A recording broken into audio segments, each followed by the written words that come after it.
Wow, Kuya Lino, ang gwapo mo yata ngayon ah. Nako. Tumigil ka nga sa pambobola mo, Limuel. Bakit? Kailangan mo ba ng pera dahil pupunta ka sa perya mamaya dahil kailangan mo ng pantaya sa color game, ha? Grabe ka naman kuya, porkit pinuri kita, may kapalit na kagad. Siguro, magkikita kayo ni Ate Marites no? Napangiti si Lino sa sinabing yun ng kanyang kapatid na si Limuel na 14 na taong gulang. Nakaharap siya sa salamin habang sinisipat ang sariling muka. Sinisiguro niya na maayos ang kanyang buhok kahit sa palengke lang ang punta niya.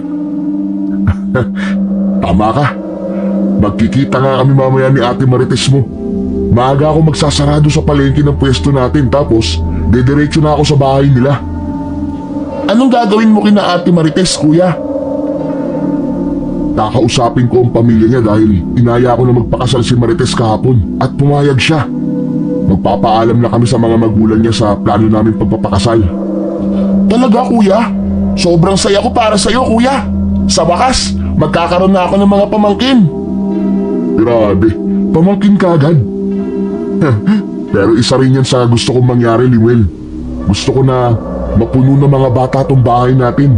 Kaya ipagdasal mo na sana ay walang maging problema sa pakikipag-usap ko sa pamilya ni Ate Marites mo mamaya.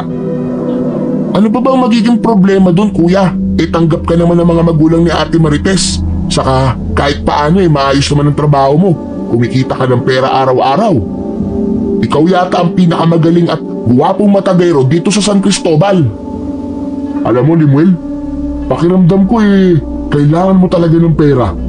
Busog na ako sa pambobola mo Halos umapaw na ako.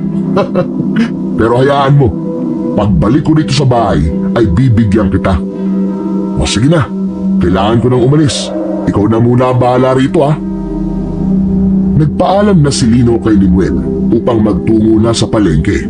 20 anyos pa lamang si Lino nang magsimula siyang maging matadero. Namana niya ang trabaho yun sa tatay nila ni Limuel na ganun din ang trabaho. May sarili silang pwesto sa palengke na talagang pinipilahan naman ng mga tao. 5 taon na ang nakakalipas simula nang mamatay ang tatay nila Lino dahil sa atake sa puso. Ang nanay naman nila ay nagkaroon na ng ibang asawa at sa malayo na naninirahan. Ang panganay nilang kapatid na isang babae ay may sarili ng pamilya. Kaya sina Lino at Limuel na lamang ang magkasama sa buhay. Bilang mas panganay kay Limuel, ay inako na ni Lino ang responsibilidad ng mga magulang niya para kay Lino. Nagtatrabaho siya upang kumita ng pera para pampaaral sa kanyang nakababatang kapatid.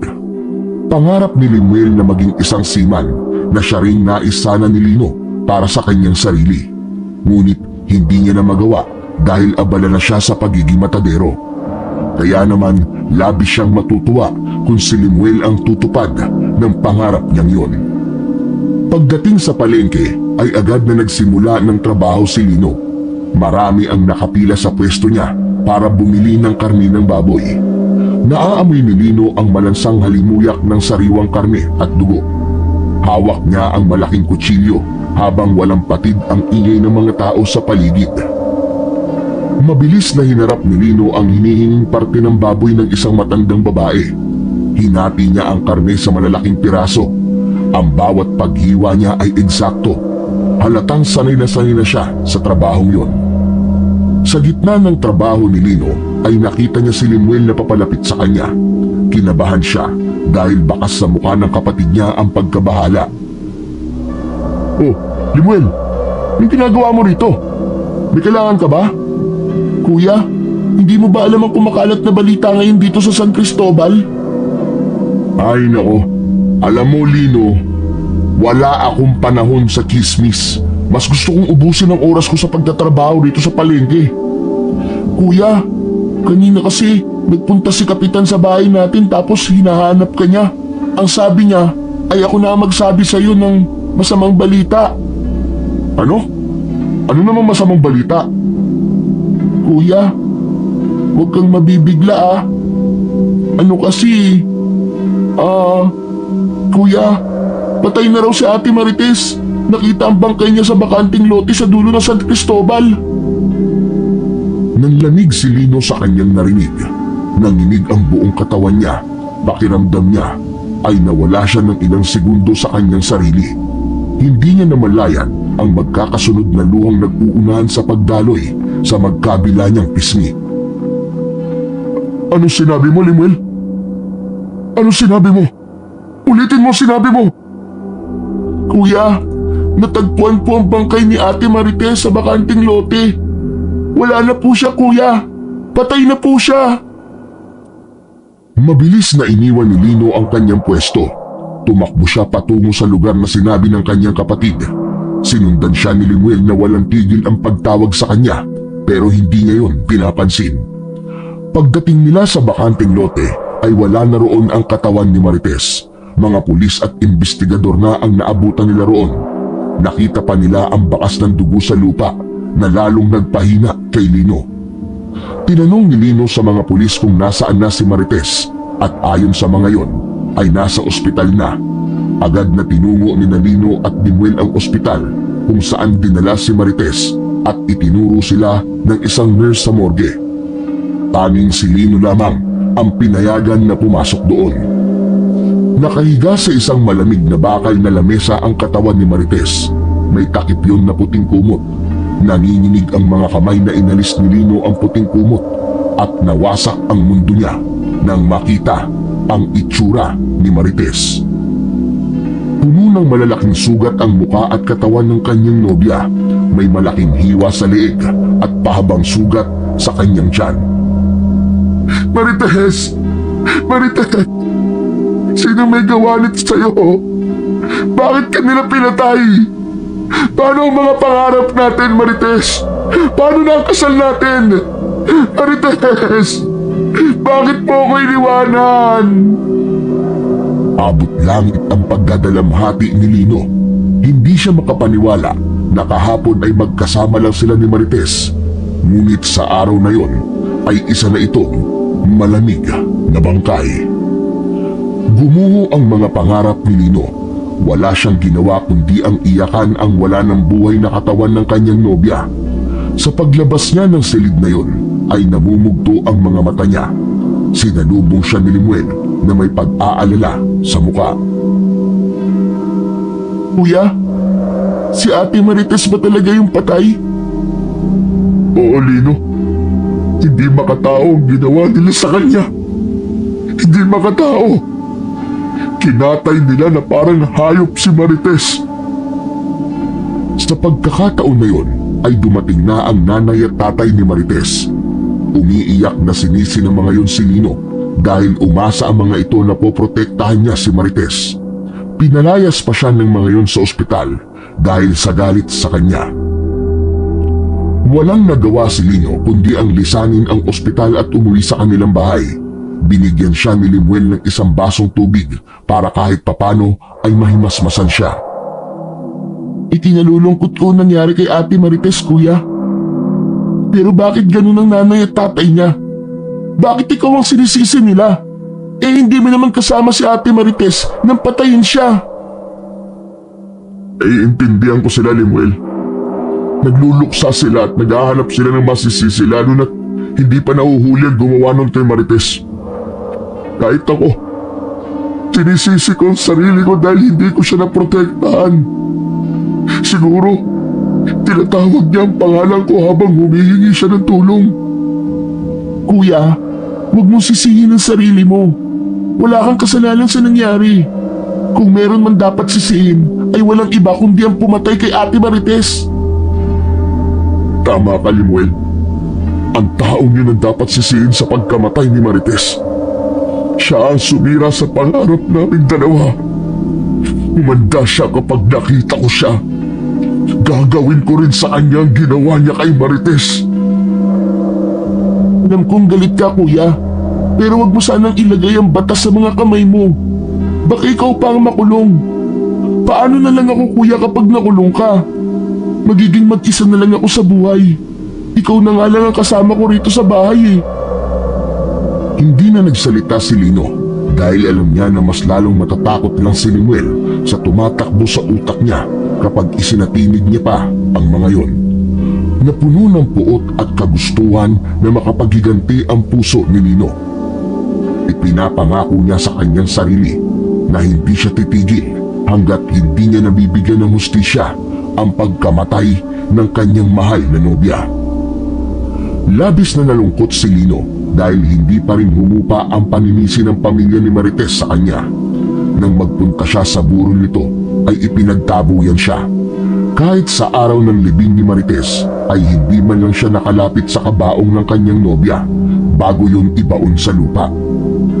Matyaga silang naghintay ni Limuel sa hindi kalayuan at nang mawala na ang mga tao ay saka lang sila nakalapit sa pinaglibingan sa babae.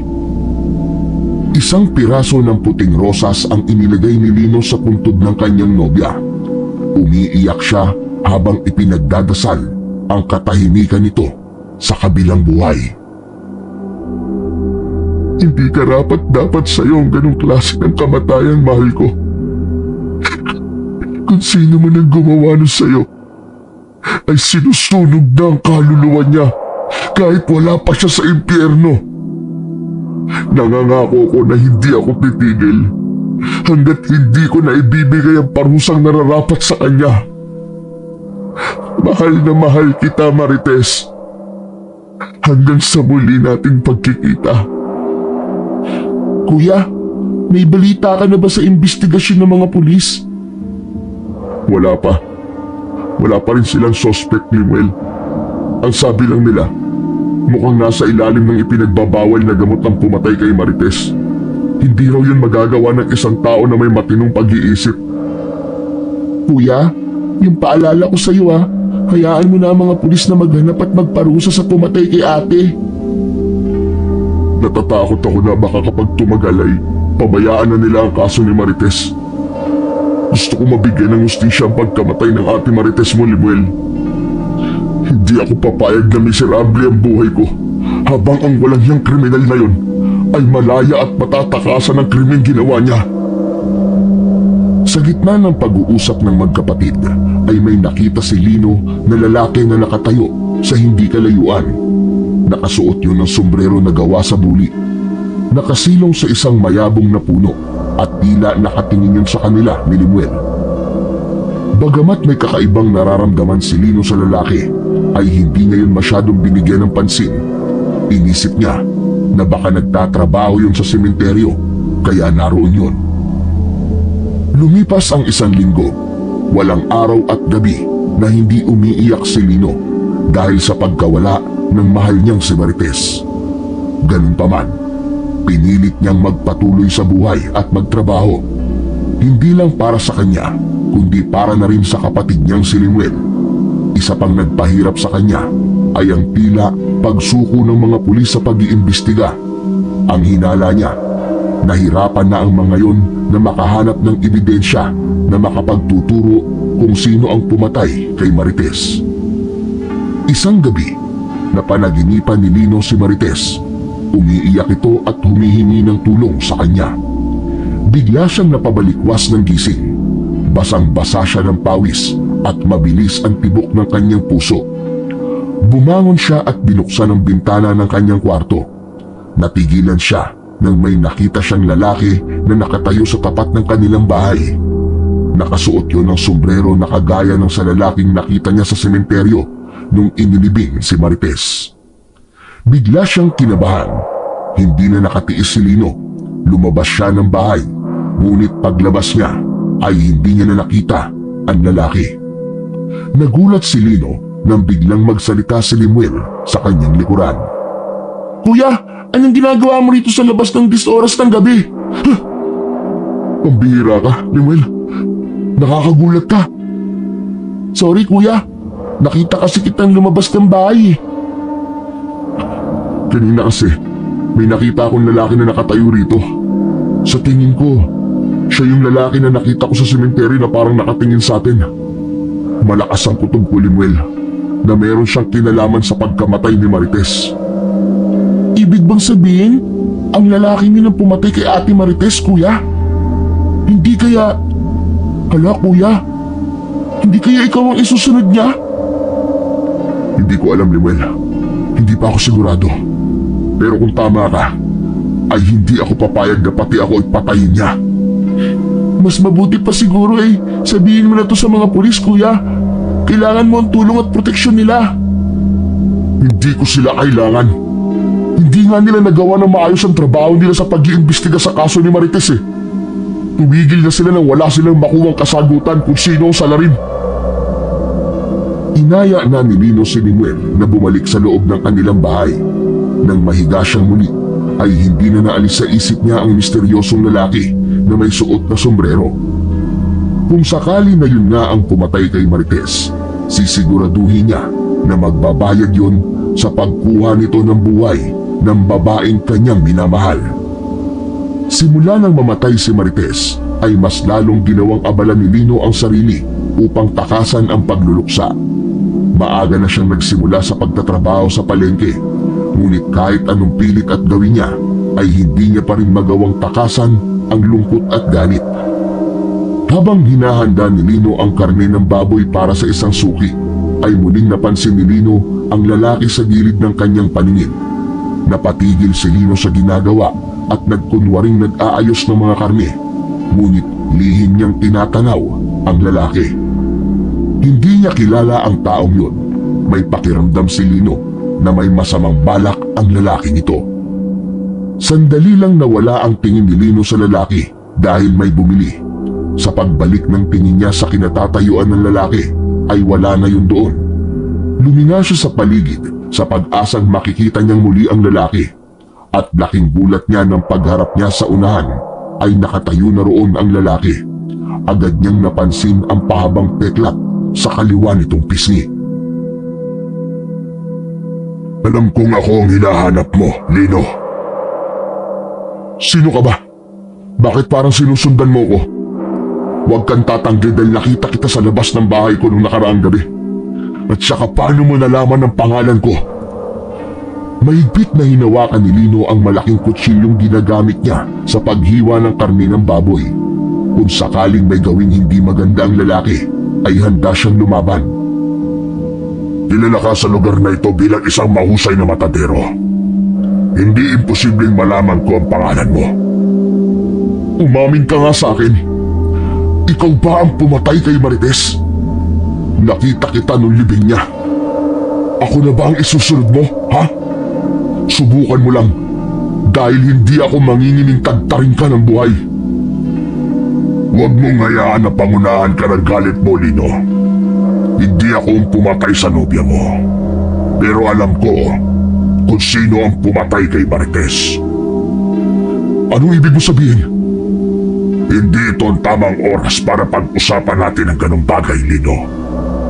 Tumingin si Lino sa paligid at napagtanto niya na maraming tao ang naroon na maaaring makarinig sa pag-uusap nila. Ngunit wala na siyang pakialam dahil ang tanging nasa isip niya ay malaman kung sino ang pumatay sa kanyang mahal.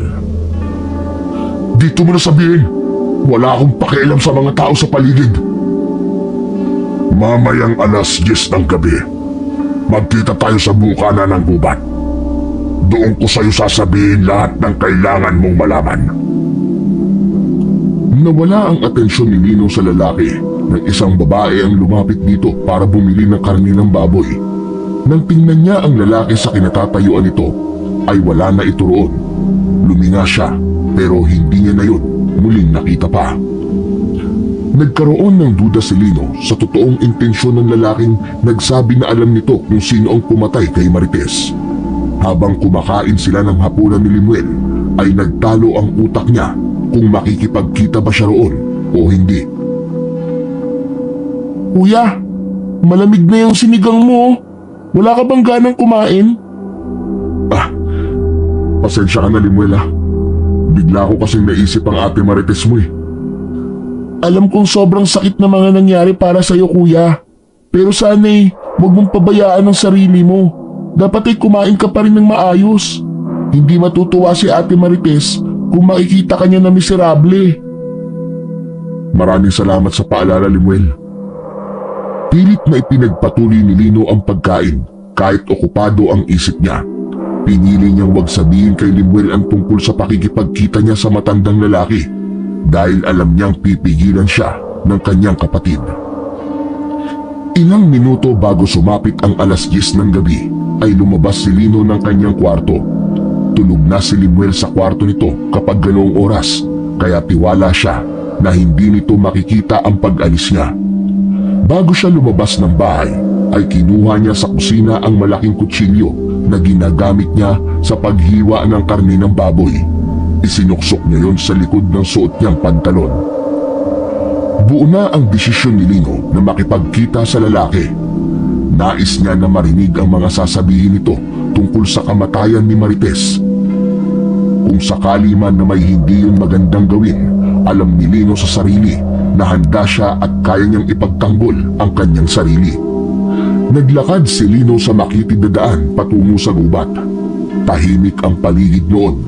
Hawak niya ang isang maliit na lampara para magbigay ng liwanag sa kanyang daraanan. Sa bawat hakbang niya papalapit sa gubat, ay naramdaman niya ang bigat ng galit at lungkot na hindi pa rin humuhupa mula nang mamatay si Marites. Sa isipan niya, paulit-ulit niyang nakikita ang imahe ng bangkay ng kanyang nasawing nobya. Pagdating niya sa bungad ng gubat, ay agad niyang natanaw ang lalaki. Hindi ako nagkamali na darating ka, Lino. Sige na, sabihin mo lang dapat mong sabihin. Huwag mo nang sayangin ang oras ko.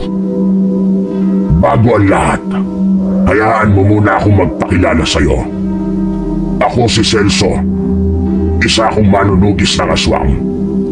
Kung hindi mo pa alam kung ano yon, ang kagaya ko ay eksperto sa pagpatay at paghuli sa mga aswang. Wala akong pakialam sa kung anong ginagawa mo sa buhay. Ang gusto ko ay sabihin mo kung anong kinalaman mo sa pagkamatay ni Marites. Huwag tayong mag-usap dito. Sa loob tayo ng gubat. Gusto pa sanang umapila ni Lino pero nagsimula nang maglakad si Celso papasok sa gubat. Kinakabahan man ay wala siyang nagawa kundi sumunod sa lalaki.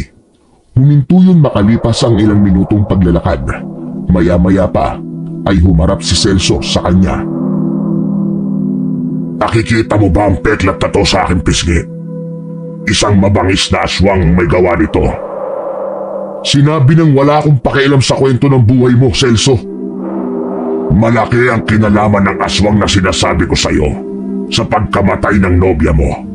Kaya makinig ka sa akin, Lino. Aswang?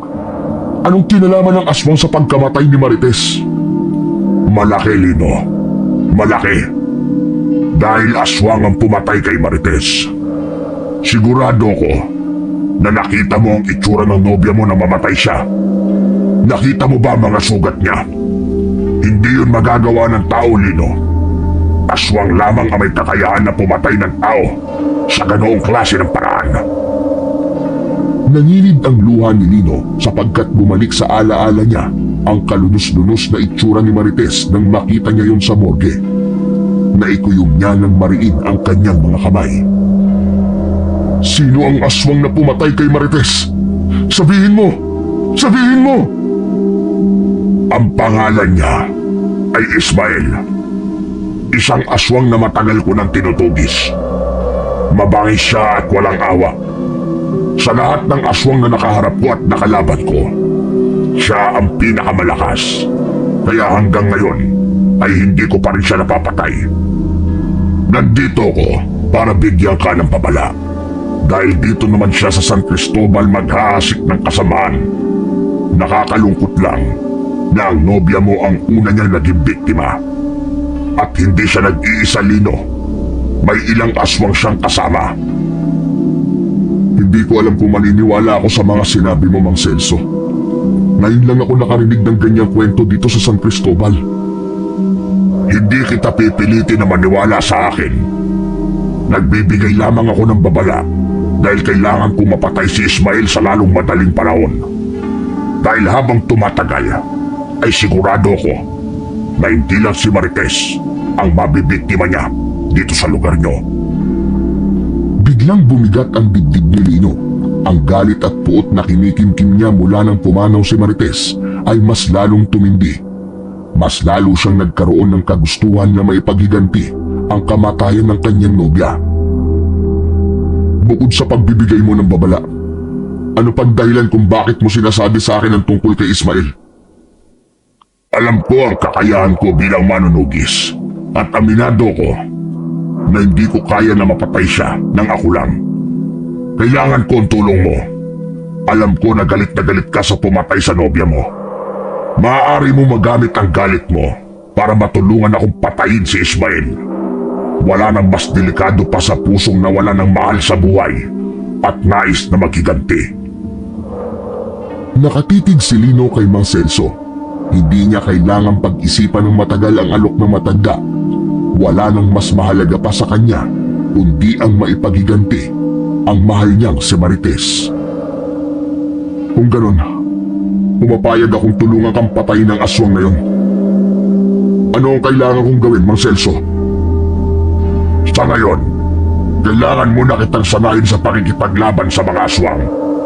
Tandaan mo, malaki ang posibilidad na hindi lang si Ismael ang makakaharap natin, kundi ang mga aswang na sumusunod sa kanya. At kapag handa ka na, saka natin haharapin si Ismael.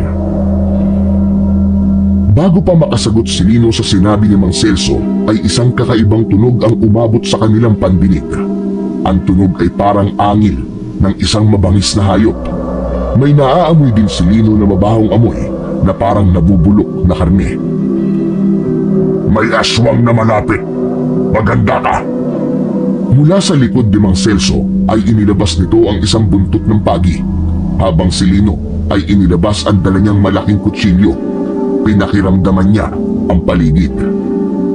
Mula sa kung saan ay isang aswang na may matatalim na pangil at matutulis na kuko ang sumugod sa kanilang dalawa. Agad yung sinalubong ni Mang Celso ng hagupit ng buntot pagi. Tinamaan ang aswang pero mabilis siyang nawala sa kanilang paningin. Nanginig ang kamay ni Lino habang hawak ang kutsilyo. Sigurado siya na hindi tao ang umatake sa kanila. Nasaan siya? Saan siya nagpunta? Nasa paligid lang siya. Hindi pa siya umaalis. Isang hindi inaasahang pag-atake ang ginawa ng aswang. Bumulusok yun mula sa itaas ng puno. Mabilis na sumigaw si Mang Celso upang alertuhin si Lino.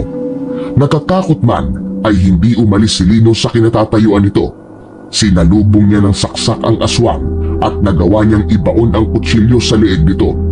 Pero hindi pa rin yung sapat upang mamatay ang nasabing aswang. Sa kabila ng sugat nito ay patuloy pa rin yun sa pag-atake. Nagpatuloy ang labanan sa gitna ng gubat. Walang nagawa ang aswang sa puwersa ni Lino at Mang Celso. Nagpalitan sila ng pag-atake sa aswang hanggang sa malakas na hinataw ni Lino ang aswang sa leeg. Lumipad ang ulo nun sa kung saan bumagsak sa lupa ang katawan ng aswang na wala ng ulo. Habol ni Lino ang paghinga habang tagaktak ng pawis ang kanyang muka. Natalsikan ng dugo ng aswang ang damit niya. Patay na siya. Napatay natin ang aswang na pumatay kay Marites. Nilapitan ni Mang Celso ang ulo ng aswang at umiling. Oh, bakit ka umiling? Anong ibig sabihin yan? Hindi, Lino. Hindi siya ang aswang na hinahanap natin. Hindi ito si Ismael. Isa lamang ito sa mga alipores niya. Kung ganun, hanggang ngayon ay malaya pa rin ang hayop na yun. Tama ka. Ngunit magandang iyong ipinakita, Lino. Mahusay ang paggalaw mo at paggamit mo sa iyong kutsilyo. Ito ang ginagamit ko sa pagiging matadero. Kaya sanay na akong gamitin to. Hindi lang ako makapaniwala na ito rin ang gagamitin ko sa paghahanap ng hustisya para sa pagkamatay ni Marites. Sa tingin ko, ay hindi ako mahihirapan na sanayin ka. Sa ngayon, ay maaari ka nang umuwi sa inyong bahay. Pero ang pagsasanay na sinabi mo, kailan natin yung sisimulan? Magtungo ka sa bahay ko rito sa gubat. Malapit lang yun sa ilog. Ganitong oras ka magpunta. Dahil alam ko na may hanap buhay ka tuwing umaga. Sasanayin kita hanggang sa maging handa ka sa pagharap kay Ismael. Tumango si Lino. Mas lalong naglagablab ang puot sa kanyang puso, pero nararamdaman niya na malapit na niyang mabigyan ng hustisya si Marites. At para makamit niya yun, ay kailangan niya ang tulong ni Mang Celso. Kinaumagahan, ang sikat ng araw ay pumasok sa maliit na bintana ng kwarto ni Lino. Nagising siya dahil sa pagtama ng sikat ng araw sa kanyang muka. Agad siyang napabalikwas ng tayo nang mapagtanto niya na tanghali na siyang nagising. Hindi kasi siya agad nakatulog ng nakaraang gabi dahil sa mga nangyari sa gubat. Hindi siya makapaniwala na sa kauna-unahang pagkakataon ay nagawa niyang makapatay ng isang aswang. Paglabas niya ng kwarto ay dumiretso siya sa kusina. May nakahain na doon na almusal. Nagtimpla siya ng kape at nagsimulang kumain. Nakita niya si Limuel. Lumapit ito sa kanya at umupo sa upuan sa tapat niya. Bakit di mo ako ginising, Limuel? Tanghali na tuloy ako nagising. Sigurado ko na marami na naghihintay sa akin sa palengke. Kuya, saan ka pala galing kagabi? Ha? Wala. Nandito lang ako sa bahay. Hindi naman ako lumabas eh. Kuya, hindi kita nakita sa kwarto mo kagabi. Nakabukas kasi yung pinto kaya sumilip ako. Oo. Naalala ko na. Sandali ako lumabas para magpahangin. Ang init kasi. Hindi ako makatulog ng maayos. Kuya, bakit ang daming dugo sa damit mo? Nakita ko yung damit na suot mo kagabi sa labahan. Maglalabas sana ako kasi wala akong pasok ngayon sa school eh. Natigilan si Lino. Napagtanto niya na hindi niya naitago kagabi nang hubarin niya ang damit na suot niya nang makipaglaban sila ni Mang Celso sa aswang. Yun ba? Nagkatay lang ako ng baboy kagabi para sa karning bibili ng mga mamimili. Alam mo na, kapag nagkakatay, natatalsikan ka ng dugo. Kaya ganun. Pero kuya, kilala kita eh. Palagi kang gumagamit ng apron kapag nagkakatay ka. At ngayon mo lang yata ginawa na gabi ka nagkatay ng baboy. Hindi ba madaling araw mo yung ginagawa? Okupado kasi ang isip ko sa pagkamatay ni Ate Marites mo. Kaya ginawa kong abala ang sarili ko. Tiningnan ni Lino si Limuel. Ramdam niya na meron pa ring duda ito. Kuya Lino, hindi mo pa rin nakakalimutan ng sinabi mo na ipaghihiganti mo si Ate Marites, no? Sana po huwag kang gagawa ng bagay na pagsisisihan mo, kuya. Pambihira kang bata ka. Ano ba sa tingin mong ginawa ko kagabi? Pumatay ako ng tao? Limuel, alam kong nasabi ko yun dati dahil lang yun sa labis na galit. Pero hindi ibig sabihin nun papatay ako ng tao lalo na yung pumatay kay Marites. Hindi ko nga alam kung sino ang pumatay sa kanya, di ba? Sana lang kuya, huwag kang gagawa ng masama para lang makuha ang hustisya sa pagkamatay ni Ate Marites. Ayokong makulong ka tapos mawawalan na ako ng kasama rito sa bahay. Salamat sa pag-aalala mo sa akin, Limuel. Alam kong mabuti ang intensyon mo. Yan mo, gagawin ko ang makakaya ko para makamit ang hustisya. Pero pangako ko, hindi ko hahayaan na mabahiran ng dugo ang mga kamay ko. Sa kabila ng mga sinabi ni Lino, patuloy na naramdaman ni Lino ang pagdududa ni Limuel sa kanya. Hindi na siya nagsalita pa dahil baka mapansin ni Limuel na masyadong mataas ang depensa niya. Simula nang malaman ni Lino na nasa San Cristobal ang aswang na pumatay kay Marites kasama ang ilang alagad nito, ay pinag-ingat na niya si Limuel. Sinabihan niya ito na hindi na ito maaaring lumabas ng bahay kapag madilim na. Sinabi niya na lang dito na natatakot siya dahil hindi pa rin nahuhuli ang pumatay kay Marites at malaki ang posibilidad na magkaroon pa yun ng sunod na biktima. Ngunit ang katotohanan ay ayaw niya lang na maging biktima ang kapatid niya ng mga aswang. Pero kuya, sigurado ko na alam na ng pumatay kay Ate Marites na hinahanap siya ng mga pulis. Sa tingin ko matatakot na siya na mambiktima ulit. Baka nga hindi na lumalabas ng bahay niya O kaya, baka umalis na yun dito sa San Cristobal at nagtatago na sa kung saan. Kahit na, Limuel, mas mabuti na nag-iingat pa rin tayo. Hindi natin alam kung paano tumakbo ang utak ng isang kriminal. Basta, sundin mo na lang ako. Kasi kapag ikaw pa ang nawala sa akin, ay baka hindi ko na talaga kayanin. Naiintindihan ko, kuya. Hayaan mo at hindi na ako lalabas ng bahay kapag gabi na. Maraming salamat, Limuel. Sa sandaling maparusahan na ang pumatay kay Marites, ay babalik din ang lahat sa normal. Labis na nagpasalamat si Lino sa pagsunod ni Limuel sa kanya. Kahit paano ay nabawasan ang pangamba niya na baka maging biktima ng aswang sa San Cristobal ang kanyang kapatid. Hinintay ni Lino na makatulog si Limuel bago siya lumabas ng bahay. Dala niya ang malaking kutsilyo at isang lampara. Nagtungo siya sa gubat at tinahak niya ang daan papunta sa ilog. Tumawid siya sa ilog at nakita niya ang isang maliit na kubo malapit doon. Pumatok siya sa kubo at nang bumukas yun, ay nakita niya sa loob si Mang Celso. Mabuti at pumunta ka rito, Lino. Ang totoo ay nagdadalawang isip ako kung darating ka ba. Walang dahilan para hindi ako magpunta rito, Mang Celso. Gusto kong matuto kung paano lumaban sa mga aswang. Hintayin mo ko riyan sa labas. Kukunin ko lang ang mga gamit ko. Makalipas ang ilang sandali ay lumabas na uli si Mang Celso. Dala nito ang buntot ng pagi at isang maliit na aklat. Nagtungo sila sa gilid ng kubo. Dito tayo magsasanay. Kung gusto mong makaganti, kailangan mong matutunan ang amang paraan sa pakikipaglaban sa aswang.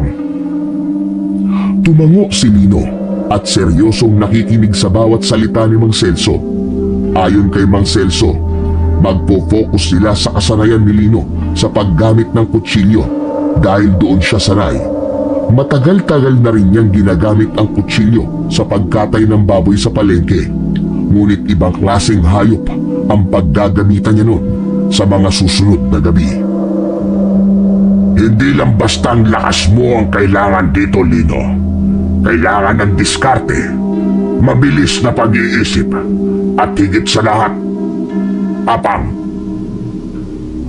Hinugot ni Mang Celso ang sarili niyang kutsilyo. Mas matalim at mas mahaba kaysa sa ginagamit ni Lino sa palengke. Ipinakita nito ang tamang posisyon ng katawan at ang wastong paraan ng paghawak sa sandata.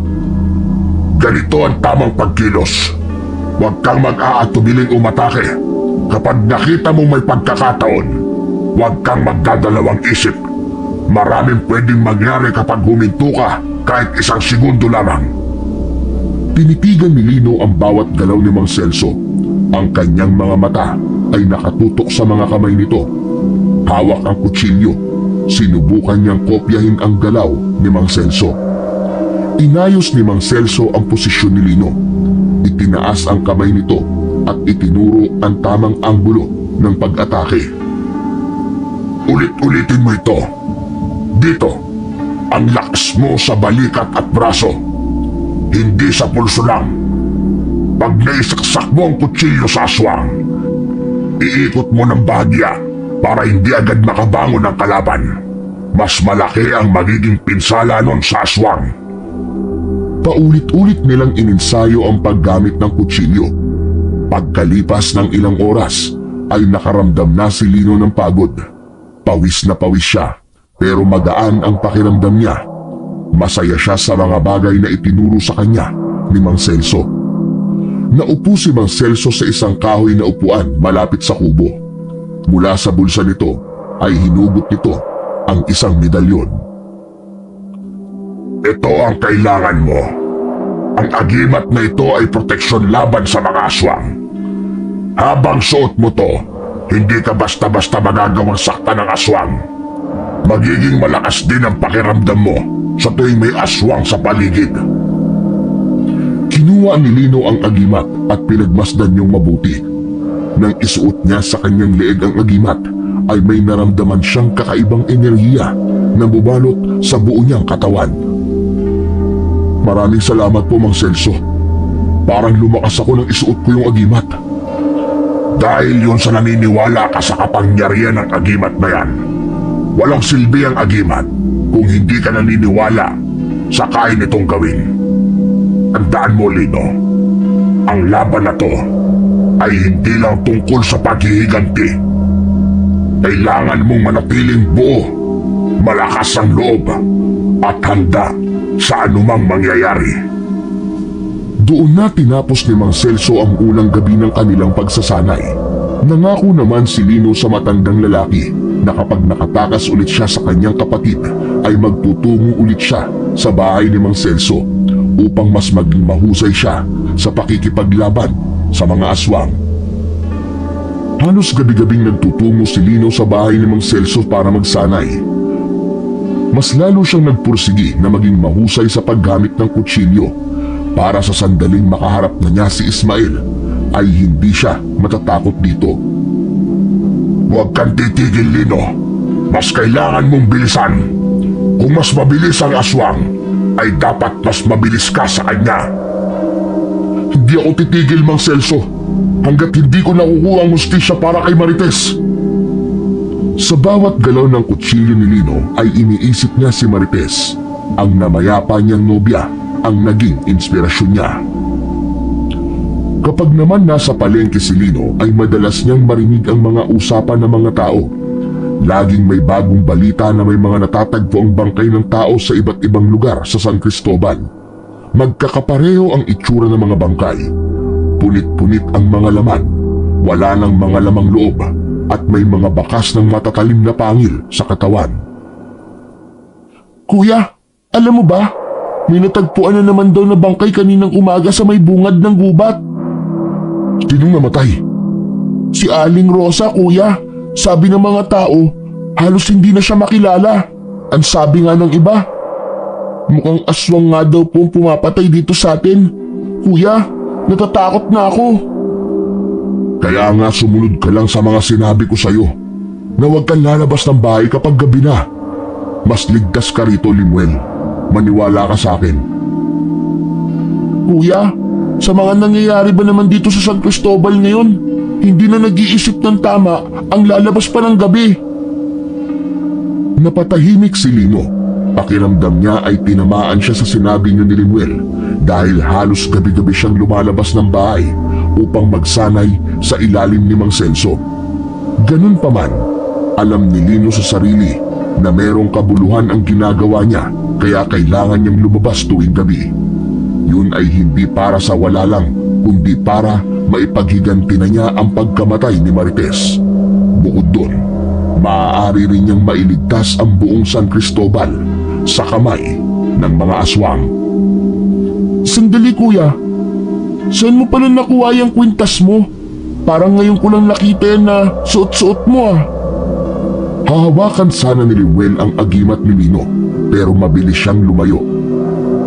Ito ba? Binili ko sa matanda sa palengke. Naawa ko kasi wala pa raw siyang 20. Maganda naman, di ba? Parang ang weird ng itsura, kuya eh. Hayaan mo na. Huwag mo nang pansinin ang kwintas ko. Basta, yung billing ko sa'yo huwag na huwag kang lalabas kapag gabi na. Delikado. Ayokong multuin ako ng tatay natin kapag may nangyaring masama sa'yo. Mabilis na inilihis ni Lino ang atensyon ni Limuel. Baka magtanong pa yon tungkol sa agimat na ibinigay ni Mang Celso. Nang sandaling yon, ay wala pa rin siyang balak na sabihin kay Limuel ang tungkol sa pagsasanay na ginagawa niya para magawa niyang patayin ng aswang na pumaslang kay Marites at gumagambala sa buong San Cristobal. Sa mga nakalipas na gabi ay nagpatuloy ang pagsasanay ni Lino at Mang Celso. Napansin ni Lino na unti-unti na siyang nagiging mahusay sa paggamit ng kutsilyo. Hindi lamang niya yon magagamit sa pagkatay ng baboy at paghiwa ng karne, kundi maging sa pagpatay sa mga aswang. Humuhusay ka na, Lino. Pinupuri ko ang determinasyon mo. Ang kagustuhan ko may paghiganti ang kamatayan ng nobya ko ang inspirasyon ko, Mang Celso. Isa pa, gusto ko ring mapatay si Ismael at ang mga alagad niya para mawala na ang takot ng mga tao dito sa San Cristobal. Halos gabi-gabi na silang umaatake. Ganyan din ang ginawa nila noon sa lugar kung saan ako nakatira. Halos ubusin nila ang mga tao hanggang sa wala nang nagawa ang mga tao kundi ang umalis sa lugar na yon. Kahit ang bunso kong anak ay hindi nakaligtas sa kasamaan ni Ismael. Ano ho? Pinatay din ni Ismael ang anak niyo? Oo, Lino, tama. Ginawa niya yon para sindakin ako.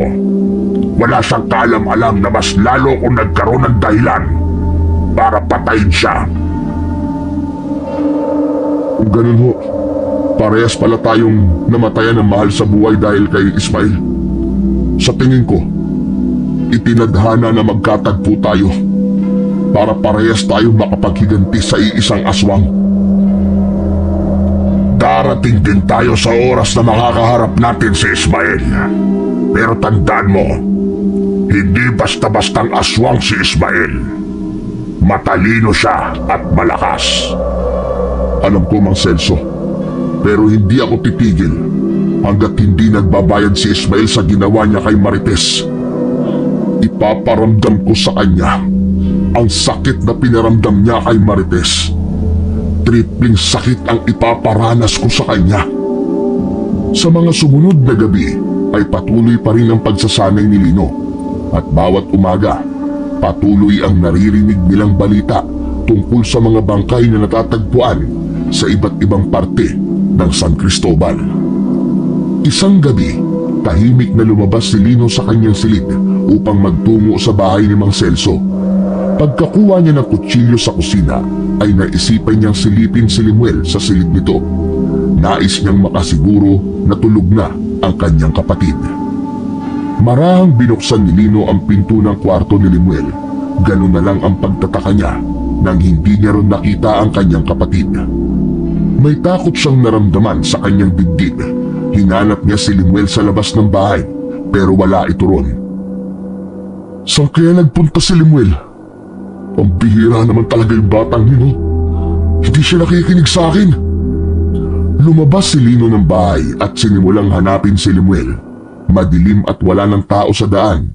Hindi na mapakali si Lino kung saan-saan tumatakbo ang isip niya, lalo na sa mga bangkay na natatagpuan sa San Cristobal nitong mga nakaraang araw. Naramdaman niyang bumilis ang tibok ng kanyang puso. Hindi pwedeng may masamang mangyari sa kapatid ko. Tahimik na tinatahak ni Lino ang kadiliman ng gabi. Ang malamig na hangin ng gabing yon ay tila may kasamang bulong ng panganib. Sa hindi kalayuan ay narinig niya ang isang sigaw. Isang sigaw ng takot. Hindi siya maaaring magkamali. Ang kapatid niya ang sumigaw. Limuel! Limuel! Tumakbo si Lino papunta sa direksyon ng sigaw. Pabilis ng pabilis ang tibok ng kanyang puso habang papalapit siya sa gubat. Sigurado siya na doon niya narinig ang sigaw ng kanyang kapatid. Nang malapit na siya sa bukana ng gubat, nakita niya ang dalawang figura, si Limuel at isang babae.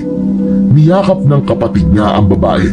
Doon niya nakita ang aswang na nasa harapan ng dalawa. Layuan mo ang kapatid ko! Kuya, tulungan mo kami! Agad na tumakbo si Lino patungo sa aswang habang ang kanyang mga matay nanlilisik sa galit. Hindi niya naisip ang takot o panganib.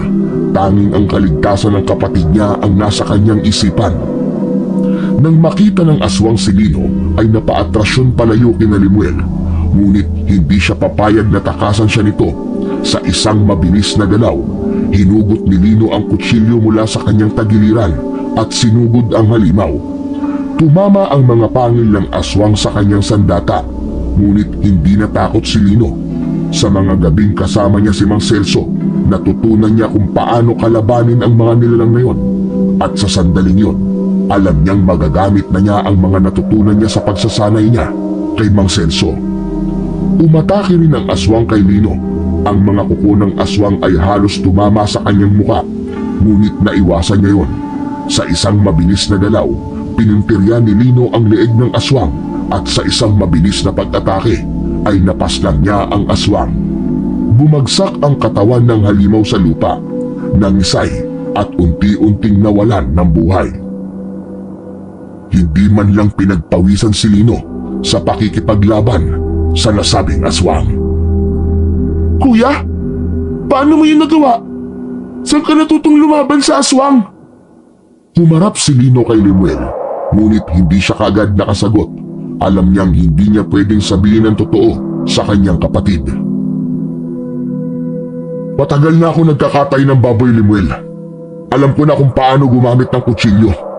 Isa pa, nang makita kita na atakihin ng aswang, ay kusang gumalaw ang katawan ko. At ikaw, Limuel, hindi ba sinabi ko sa'yo na hindi ka pwedeng lumabas tuwing gabi dahil delikado? Hindi ba kayo natatakot na ang dami nang namamatay dito sa atin? Pasensya ka na, kuya. Mansari kasi namin ngayon ni Cheske, kaya nagkita kami. Sa bahay na tayo mag-usap. Ikaw, Cheska, ihatid ka na namin sa bahay niyo, ha? Inuna munang ihatid ni Lino si Cheska sa bahay nito. Habang naglalakad na sila pauwi, ay tahimik silang dalawa. Medyo kinabahan si Lino dahil napansin ng kanyang kapatid na mahusay siya sa pakikipaglaban sa aswang. Pagdating nila sa bahay, ay papasok na sana si Limuel sa kwarto nito, pero agad yung tinawag ni Lino. Limuel, halika nga rito sandali. Mag-uusap pa tayo.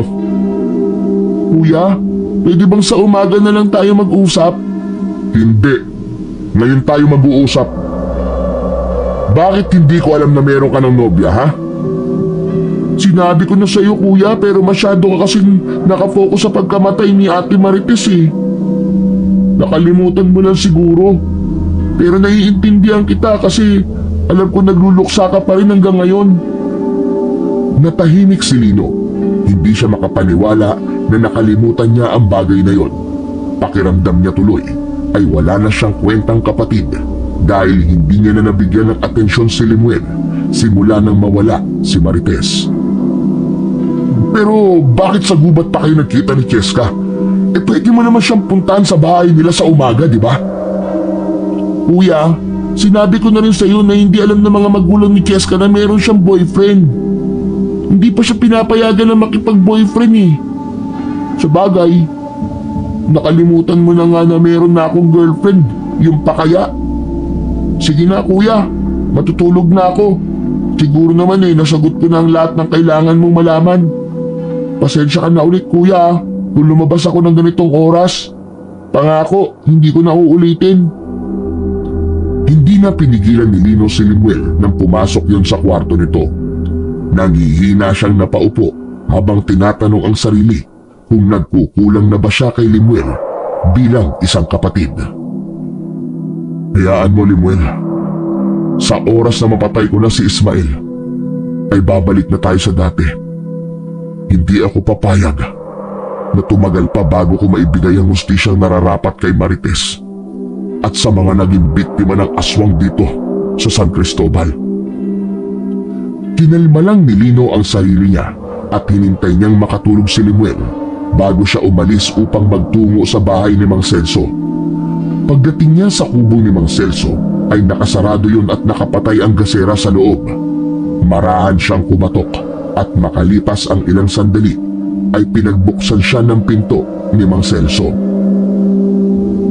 O Lino, akala ko ay hindi ka napupunta. Pwede po ba akong pumasok sa loob, Mang Celso? Sige, walang problema. Pasok. Nilakihan ni Mang Celso ang pagkakabukas ng pinto. Pagpasok ni Lino ay naupo siya sa sahig na gawa sa kawayan. Inilawan ni Mang Celso ang gasera at iniligay yun sa gitna nila. May nangyari ba kaya hindi ka agad nakapunta sa oras ng ating pagsasanay? Lumabas po kasi ang kapatid ko kanina at hinanap ko pa siya. Tapos, nakita ko po na may aswang ng muntik na umatake sa kapatid ko at sa nobya niya. Mang Celso, nagamit ko po ang natutunan ko sa inyo para patayin ang aswang na yun. Totoo ba ang sinabi mo, Lino? Nagawa mo pumatay ng aswang nang ikaw lang mag-isa? Opo, Mang Celso. Kaya nga nagtaka po ang kapatid ko kung saan kayo natutunan eh. Napilitan na lang po akong magsinungaling sa kanya. Magaling, Lino. Sa tingin ko ay talagang handa ka na para harapin si Ismael. Ngunit ang aswang na napatay mo kanina, natatandaan mo ba ang itsura niya? Kamukha lang din po siya ng unang aswang na napatay natin. Bakit niyo po naitanong? Kailangan kong malaman kung si Ismael ba ang aswang na napatay mo. Ang mabuti pa ay samahan mo ko sa lugar kung saan mo napatay ang aswang para makumpirma ko. Agad na sinamahan ni Lino si Mang Celso sa lugar kung saan niya pinatay ang aswang na muntik nang umatake kina Limuel. Nang makita nito ang bangkay ng aswang, ay sinabi nito na hindi yun si Ismael. Sa tingin ko, ay ang mga alagad ni Ismael muna ang umaatake rito sa San Cristobal. Marahil ay nararamdaman o alam niya ang paghahanda na ginagawa natin. Pero ang sabi niyo po ay handa na ako sa sandaling makaharap ko si Ismael. Bakit hindi na lang natin siya hanapin at patayin? Habang tumatagal ho kasi na hindi natin siya napapatay, ay dumadami po lalo ang biktima niya. Darating din tayo sa bagay na yan, Lino. Gusto ko na sa sandaling harapin natin si Ismael ay talagang handa na tayo at magtatagumpay tayong wakasan ng buhay niya. So ngayon, ay maaari ka na umuwi. Tapos na ang pagsasanay ko sa'yo at ikaw na ang bahalang magpalakas sa iyong sarili. Magpahinga ka at maghanda, Lino. Sige po, uuwi na po ako, Mang Celso. Maraming salamat po sa lahat ng itinuro niyo sa akin. Kapag may kailangan ka po puntahan niyo lang po ako sa bahay o sa pwesto ko sa palengke. O sige, mag-iingat ka sa pag-uwi, Lino. Nagsimula nang maglakad si Lino pa uwi sa bahay nila. Inilabas niya ang luma niyang wallet at pinagmasdan niya roon ang litrato ni Marites. Hindi pa rin siya makapaniwala na hindi na matutuloy ang kasal nila ng kanyang nobya. Bukod doon, nagalit pa ang pamilya ni Marites sa kanya. Napakaraming sinira ni Ismael sa buhay niya, kaya wala siyang ibang nais ng sandaling yon, kundi ang mapatay ito. Nang malapit na si Lino sa bahay nila, ay napansin niyang bukas ang ilaw sa loob. Pumunot ang noo niya. Kinabahan siya dahil baka gising na si Limuel at nalaman itong wala siya sa kanilang bahay. Pagbukas niya ng pinto, agad niyang nakita si Limuel na nakaupo sa mahabang upuan na gawa sa kawayan. Matiim ang tingin nito sa kanya. "Kuya, saan ka galing?" Hindi kagad nakasagot si Lino. Hinubad niya ang kanyang jacket at isinabit yon sa likod ng pinto. Teka, ikaw, bakit gising ka pa?" "Nagising ako kasi kailangan kong gumamit ng banyo. Pagtingin ko po sa kwarto mo, wala ka naman." "Sinagot ko na ang tanong mo, kuya. Ngayon, ang tanong ko naman ang sagutin mo. Saan ka galing, kuya?" Galing ako sa labas. Nagpahangin lang ako. Hindi na naman kasi ako makatulog eh." "Kuya, sinundan kita kanina." Natigilan si Lino, parang binuhusan siya ng malamig na tubig. Tumigil ang mundo niya ng sandali at hindi niya alam kung ano ang isasagot kay Limuel. Mabilis na tumibok ang puso niya dahil sa kaba. "Nakita kita, kuya. Nagtungo ka sa loob ng gubat. May pinuntahan ka na isang kubo kung saan may isang lalaking nakatira. Binalikan niyo yung bangkay ng aswang na pinatay mo. Ang sabi ng lalaki, hindi yun si Ismael. May narinig din ako na nagsasanay ka. Nagsasanay ka para saan, kuya?" "Huwag mo na muna akong tanungin ng kung ano-ano, Limuel. Kapag okay na ang lahat, sasabihin ko sa iyo mga dapat mong malaman." "May dapat akong malaman, kuya?" "Kuya, magkapatid tayo, di ba? Nangako tayo na wala tayong itatago sa isa't isa. Kung may tinatago ka sa akin, kuya, pwede bang sabihin mo na sa akin ngayon? Matagal ko na kasi napapansin na may itinatago ka sa akin. Naguguluhan na ako sa iyo, kuya. Iba na ang kinikilos mo. Hindi ko maiwasan na mag-isip na may ginagawa ka masama na hindi ko alam." "Wala akong ginagawang masama. Lahat ng to, ginagawa ko para kay Ate Marites mo at para sa San Cristobal." "Ano, kuya? Ano? Parang awa mo na. Sabihin mo na sa akin kung ano man yung tinatago mo." Isang malalim na paghinga ang pinakawalan ni Lino. Ramdam niya ang pagdikit ng malamig na pawis sa kanyang batok. Tumalikod siya sandali para iwasang makita ni Lemuel ang kaba sa mukha niya. Alam niya na hindi na siya maaaring maglihim pa sa kapatid niya, lalo na't alam na nito ang pagsasanay na ginagawa niya kay Mang Celso. Lemuel, kailangan mo nang malaman ng totoo. Ano bang totoo, kuya? Si Mang Celso, siya ang lalaking nakita mo kanina na kasama ko. Isa siyang manunugis ng mga aswang. At siya rin ang nagsabi sa akin kung sino ang pumatay kay Marites. Isang aswang na ang pangalan ay Ismael. Yun ang dahilan kung bakit ako sumasama kay Mang Celso. Sinasanay niya ako para maging biyasa ako sa pakikipaglaban sa mga aswang. Gusto kong patayin si Ismael. Gusto kong ipaghiganti si Marites. Kaya ka pala madalas na wala dito tuwing gabi. Kaya ka pala mukhang pagod na pagod palagi, kuya. Ito ba talaga ang gusto mong gawin? Patayin ang mga aswang na pumatay kay Ate Marites? Paano, kuya, kung ikaw naman ang mapahamak sa ginagawa mo? Lemuel, wala akong ibang alam na paraan para ipaghiganti si Marites. Hindi na ako nakakatulog ng maayos. Hindi ako mapalagay hanggat hindi ko napapatay ang aswang na pumatay kay Marites. Siya ang dahilan kung bakit nawala ang babaeng mahal ko. Pero kuya, hindi ba pwedeng magsumbong ka sa mga pulis? Hayaan mo na sila ang tumugis kay Ismael na sinasabi mo. Hindi mo ko naiintindihan eh. Hindi papaniwalaan ng mga pulis kapag sinabi kong aswang ang pumatay kay Marites. Baka isipin pa nila na nasisiraan ako ng bait. Wala na akong pagpipilian, kundi ang ilagay sa mga kamay ko ang batas. At ang Ismael na yon, siya rin ang pumapatay sa mga tao rito sa San Cristobal. Sila ng kanyang mga alagad. Sana, kuya, hindi ka maging halimaw kagaya ng aswang na nais mong patayin. Masyado ka nang nilalamon ng galit at paghihiganti. Napayuko si Lino. Ang bigat ng mga salita ni Lemuel ay tumagos sa kanyang puso. Wala na akong magagawa, Lemuel. Kailangan kong tapusin ang sinimulan ko. Pero nangangako ko sa iyo na mag-iingat ako. At kapag napatay ko na si Ismael, babalik na tayo sa dati. Ipinapangako ko yan sa iyo, Lemuel.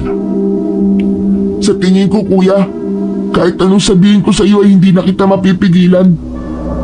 Basta, kuya, sana maging maingat ka palagi.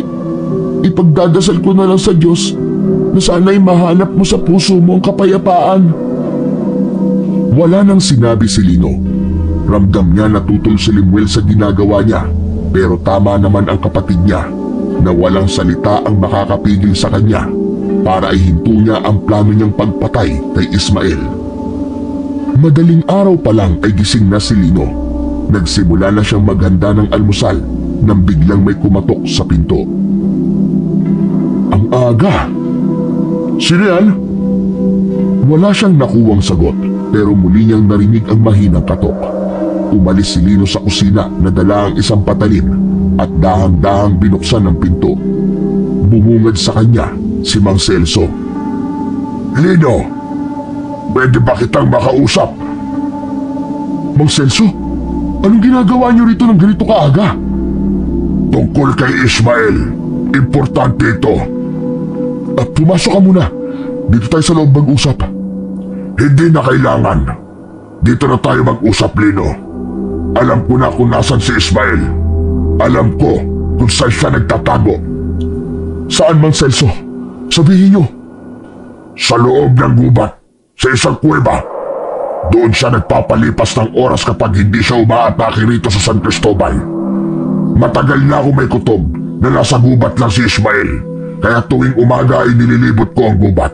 At kagabi, nakita ko si Ismael.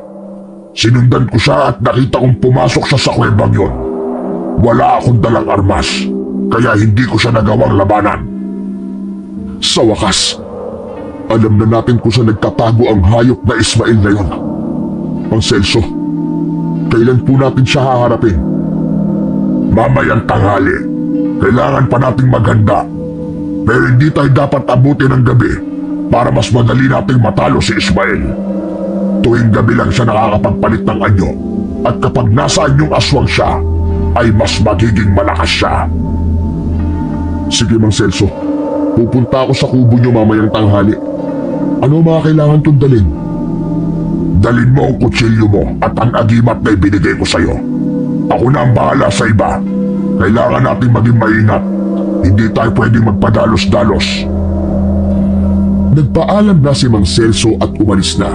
Hindi makapaniwala si Lino na sa araw na yon ay maaari niya nang makuha ang hustisya sa pagkamatay ng kanyang nobya. Hindi na siya makapaghintay na makakaharap na niya ang pumatay kay Marites. Isinarado na ni Lino ang pinto. Sa pagharap niya ay nagulat siya nang makita si Limuel na nakatayo sa labas ng kwarto nito. Kinabahan siya. Nagkaroon siya ng hinala na narinig nito ang pinag-usapan nila ni Mang Celso. Nagkunwari si Lino na hindi niya napansin si Limuel. Naglakad siya pabalik sa kusina. Si Mang Celso ba ang kausap mo, kuya? Napahinto si Lino pero hindi siya nagsalita. Yun narinig ko na alam niyo na kung nasan si Ismael at pupuntahan niyo siya para patayin. Tama ang narinig mo, Limuel. Papatayin na namin si Ismael. Kuya, desidido ka na ba talagang gawin yan? Matagal ko nang gustong gawin to, Limuel. Masaya ako na malapit nang matapos ang lahat ng ito. Kuya, sasamahan kita. Hindi ako papayag na sumugod ka sa aswang na yun ng ikaw lang. Ano bang sinasabi mo, Limuel? Hindi pwede. Isa pa, hindi ako mag-isa. Kasama ko si Mang Celso.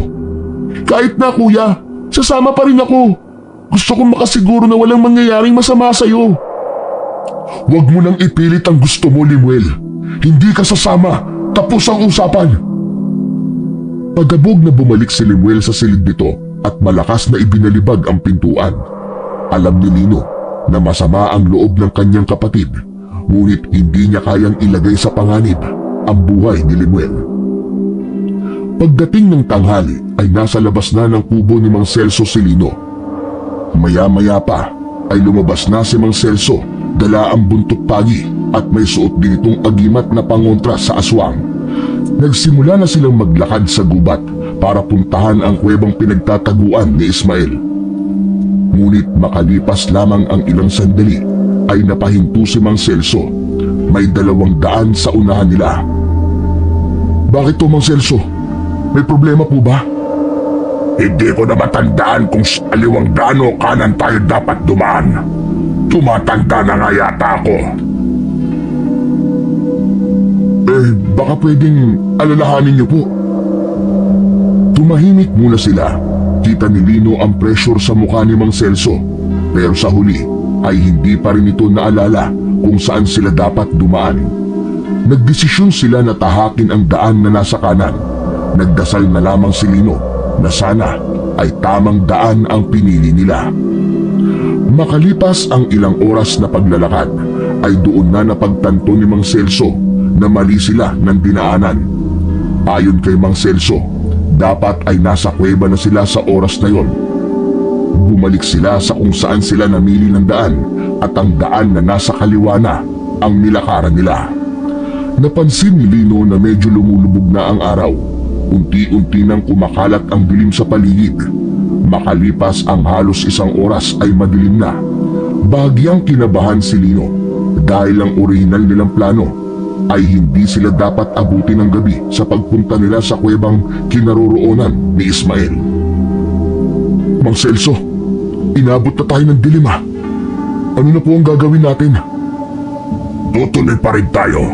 Pero magtatago tayo sa labas ng kuweba at maghihintay tayo ng umaga. Doon na tayo magpapalipas ng magdamag. Huwag kang mag-alala kasi may suot tayong agimat. Hindi tayo maaamoy ni Ismael. Pero malapit na tayo. Bumilis ang kabog ng dibdib ni Lino nang sabihin ni Mang Celso na malapit na sila. Makalipas lang ang ilang minuto ay narating na nila ang kuwebang pinagtataguan ni Ismael. Agad silang naghanap ng matataguan. Isang malaking bato ang nakita nila na nasa harapan ng kuweba. Doon nila piniling magtago upang kapag lumabas si Ismael ng kuweba ay agad nila yung makikita. Tandaan mo, Lino, kapag lumabas si Ismael sa kuweba ay hindi niya dapat tayo makita. Gabi na, kaya niya nang magpalit ng anyo. Pagbalik niya bukas ng umaga ay saka natin siya haharapin. Isang tango ang isinagot ni Lino. Ang totoo ay hindi niya alam ang maaari niyang magawa sa sandaling makita niya si Ismael sa unang pagkakataon. Binalot ng kaba at tensyon si Lino ng sandaling yon habang hindi niya inaalis ang mata niya sa bukana ng kuweba. Tahimik ang kagubatan habang nakatago si Lino at Mang Celso sa likod ng malaking bato. Matyaga silang naghintay sa paglabas ni Ismael sa kuweba. Walang pagkainip na naramdaman si Lino dahil alam niya na merong patutunguhan ang paghihintay na ginagawa nila. Lino, tandaan mo ang plano. Maghihintay tayo dito hanggang umaga. Kapag mahina na siya, doon natin siya atakihin. Hindi mo na kailangan ulitin, Mang Celso. Hindi ko nakakalimutan ang plano natin na yan. Inuulit ko lang dahil baka magpadala ka sa galit mo kapag nakita mo si Ismael. Tumango si Lino, ngunit hindi niya mapigilan ang pag-alab ng galit sa dibdib niya. Naramdaman niya ang init sa kanyang mga kamay. Nanginginig ang mga daliri niya na nakahawak sa kanyang kutsilyo. Ilang saglit pa, narinig nila ang malalim na kaluskos mula sa loob ng kuweba. Nagkatinginan sila Lino at Mang Celso. Maya-maya pa ay isang matangkad na lalaki ang lumabas sa kuweba. Mabalasik ang mukha nun. Tumigil ang lalaki sa bunganga ng kuweba at luminga. Pumitik yun at lumanghap ng hangin na parabang sinisiguro nun na walang ibang tao sa paligid. Tumango si Mang Celso at alam ni Lino na sinabi nito sa pamamagitan nun na si Ismael na ang lalaking yun. Nagsimula nang maglakad si Ismael palayo sa kuweba. Sigurado si Lino na magtutungo yun sa San Cristobal para maghasik muli ng lagim. Mas lalong dumaloy ang puot sa puso ni Lino nang sa wakas ay nakita niya na si Ismael. Hindi na nakayang pigilan ni Lino ang kanyang sarili. Muling sumiklab sa kanyang alaala ang mukha ni Marites, ang katawan nitong duguan at wala ng buhay. Tuluyan nang nilamon ng puot ang buo niyang pagkatao. Akmang lalabas na sana si Lino sa kanilang pinagtataguan para sugurin si Ismael, pero mabilis siyang hinawakan ni Mang Celso sa braso. Lino, anong gagawin mo? Haharapin ko na si Ismael. Gusto ko na siyang patayin. Pero hindi yan ang plano natin. Bukas ng umaga pa natin siya haharapin. Hindi ko na kayang maghintay ng umaga. Gusto ko nang patayin ng walang niyang aswang na yun ngayong gabi. Ang sabi mo, handa na ako at alam kong handa na ako. Papatayin ko na si Ismael, Mang Celso. Malakas na ipiniglas ni Lino ang braso niya at nagawa niyang makawala kay Mang Celso. Patakbo siyang lumabas ng malaking bato at sinigawan niya si Ismael. Napahinto sa paglalakad si Ismael at lumingon yun sa kanya. Nang magtama ang mga mata nila, ay inisip na kagad niya ang gagawin niya kay Ismael para harapin yun. Ismael! Harapin mo ako! Sino ka? At bakit ang lakas ng loob mo na hamunin ako? Lumabas na rin si Mang Celso sa pinagtataguan nito. Isang malaking ngiti ang pinakawalan ni Ismael. Celso, ikaw pala yan. Ang tagal na ng huling beses na nakita tayo. Sino ang lalaking kasama mo? Ito ba ang sinasanay mo para talunin ako? Hindi ka pa ba nagsasawa? Ilang tao na ba ang sinanay mo para talunin ako? Pero lahat sila ay nabigo at namatay. Tumahimik ka! Ang dami mong dakdak! Sisiguraduhin ko na ngayong gabi na ang katapusan mo, Ismael! Naaamoy ko ang puot sa'yo, bata. Bakit? Malapit ba sa'yo ang isa sa mga naging biktima ko? Tumiim ang bagang ni Lino. Wala na siyang ganang makipag-usap kay Ismael. Ang nais niya ay simulan na ang laban nila. Isang sigaw na puno ng galit ang pinakawalan ni Lino. Kasunod nun ay ang pagsugod niya kay Ismael. Sa harapan nila, si Ismael ay unti-unting nagbago ng anyo. Ang mga mata nito'y nagniningning na parang apoy. Nagkaroon yun ng matutulis na pangil at ang mga kuko ay naging matatalim. Sa isang iglap ay nag-anyong aswang na si Ismael. Akala niyo ba ay kaya niyo ako mga hangal? Sinalubong ni Ismael si Lino. Sa isang iglap ay nasa harapan na niya ang aswang. Agad na itinaas ni Lino ang kutsilyo. Ngunit mabilis na nahawakan ni Ismael ang talim ng kutsilyo bago pa yun maisaksak ni Lino sa kanya. Tila hindi nakaramdam ng sakit si Ismael kahit may dugo nang umaagos mula sa mga palad nito. Isang malakas na suntok mula kay Ismael ang tumama sa sikmura ni Lino. Nakaramdam siya ng panghihina. Napaluhod siya sa lupa. Agad na tumulong si Mang Celso. Hinampas nito ng buntot ng pagi sa likod si Ismael. Malakas na sumigaw ang aswang at tumarap kay Mang Celso. Mabilis na sinugod ni Ismael si Mang Celso at sinakal. Buong puwersang itinapo ni Ismael si Mang Celso at tumama ang likod nito sa malaking bato. Ang sarap niyong paglaruan. Gusto ko muna kayong pahirapan bago ko kayo patayin. Mas hinigpitan ni Lino ang hawak niya sa kutsilyo. Nilapitan niya si Ismael at habang nakatalikod yun, ay hinataw niya sa batok si Ismael. Nagdulot yun ng malalim na sugat sa aswang. Sasaksakin pa sana niya ito pero naging mabilis si Ismael. Humarap yun at naramdaman ni Lino ang pagbaon ng matutulis nitong kuko sa kanyang tiyan. Isang sipa mula kay Ismael ang muling nagpabagsak kay Lino. Ngunit sa pagkakataong yun ay mabilis na bumangon si Lino at muling umatake. Biglang sumugod si Mang Celso mula sa likod ni Ismael. Pumulupot ang buntot ng pagi sa leeg ng aswang at malakas yung hinila ni Mang Celso. Napasigaw si Ismael ng dahil sa sakit. Hindi pa man nakaka-recover si Ismael sa ataking ginawa ni Mang Celso, ay sumugod ulit si Lino mula sa kaliwa at itinarak ang kutsilyo sa gilid ng katawan ng aswang. Walang naging silbi ang mga sumunod na atake ni Ismael. Naging mabagal na ang paggalaw nito. Wala nang lakas ang mga pagkalmot nito. Lumapit si Lino kay Ismael at malakas yung sinipa sa muka. Patihayang natumba sa lupa si Ismael. Tinupuan ni Lino sa dibdib ang aswang at itinipat niya ang talim ng kutsilyo sa leeg nito. Ano? Akala ko ba hindi ka namin kaya, Ismael? Patayin mo na ako. Bilisan mo. Patayin mo na ako. Bago kita patayin, hayop ka. Gusto kong makita mo muna ang nobya ko na pinatay mo. Lino! Patayin mo na siya! Bilisan mo! Hindi pinakinggan ni Lino si Mang Celso. Inilabas niya ang kanyang wallet at ipinakita niya kay Ismael ang litrato ni Marites. Tingnan mo itong mabuting hayop ka. Tingnan mo ang babaeng nasa litrato. Naaalala mo ba kung paano mo siya pinatay? Ganon din ang gagawin ko sa'yo. Patayin mo na si Ismael, Lino! Patayin mo na siya! Baka magkaroon pa siya ng pagkakataon para makabawi! Nagtaka si Lino nang malakas na tumawa si Ismael. Ano nakakatawang demonyo ka? Ano?